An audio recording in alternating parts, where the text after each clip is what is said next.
Judge Isaac Charles Parker was a large, barrel-chested man in his early 50s with dark hair and a full beard beginning to show some gray. He had just started to pronounce judgment on a convicted murderer, a giant bull-necked black man.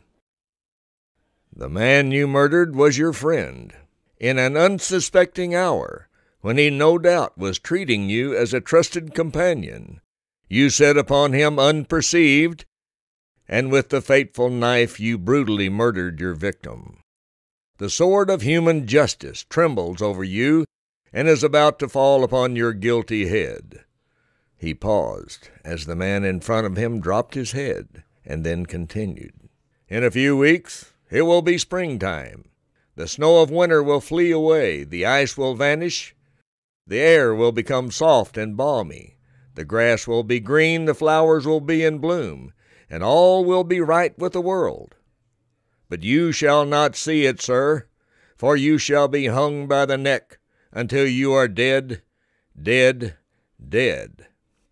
As Judge Parker slammed his gavel, the convicted murderer twisted away from the bailiff with a shout, sprinted toward the table in front of Parker's cherry-paneled 5-foot-high desk, sprang from the top in an effort to fling himself over the bench, and leaped through the large window behind the judge to freedom. As he cleared the desk, Judge Parker shot out his arm and hooked it around the man's thick neck. The force of the jump carried both men to the floor, where Parker held him until the marshals and bailiffs shackled him hand and foot. Without a word, Parker got up, straightened his robe, and made his way toward his chambers. He took only a few steps when the defense attorney started toward him in an apparent attempt to object to the harsh sentence. The judge stopped and pointed his finger directly at the attorney, so startling him that he fell to the floor almost in a state of apoplexy. He lay where he had fallen until Parker exited the courtroom. Judge Parker entered his chambers and immediately began addressing a half-dozen deputy United States marshals while he removed his black robe and hung it on a hall tree just inside the door. Gentlemen, I trust you have all read the telegram from Marshal Bassett in Sand Springs. The nations have become a sanctuary for criminals of every stripe. I do not have to remind you that the killing of McGann and the others makes 8 of our men lost in the last 2 months. The door opened, and Parker turned, a little annoyed, to see Bass Reeves and Jack McGann enter. "Morning, Judge." "Morning, Your Honor," Jack and Bass said at the same time as they removed their hats.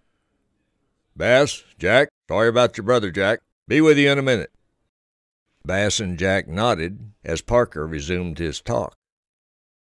"The Larsons could have robbed that stagecoach without murdering 6 innocent people, but those cutthroats kill for the love of it. For 5 years they have been on the scout, murdering and looting all over the nations, and laughed in our faces.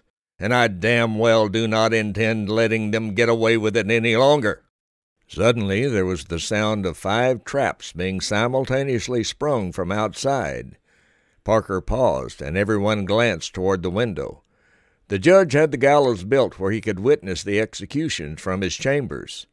They all could see 5 bodies with 5 pairs of shackled ankles dangling lifelessly through the openings in the gallows platform. Preacher Morse, a paunchy, round-faced man with a large mustache, a stiff white collar, and black suit, began to pray from the gallows. "Dear Father in heaven, forgive them of their sins, and accept them into thy compassionate and understanding bosom. Amen." Parker's gaze was still out the window when he continued. "Gentlemen, it is not the severity of the punishment that is the deterrent, but the certainty of it." He paused, and then turned to face the deputies again. "Now, as I was saying, I will tolerate no longer the Larsons and their gang of killers. If they will not respect the law, then by God we will make them fear it. I want those murderers brought in alive or dead. Anytime you need help, deputize whomever is available. Godspeed, and watch your backs."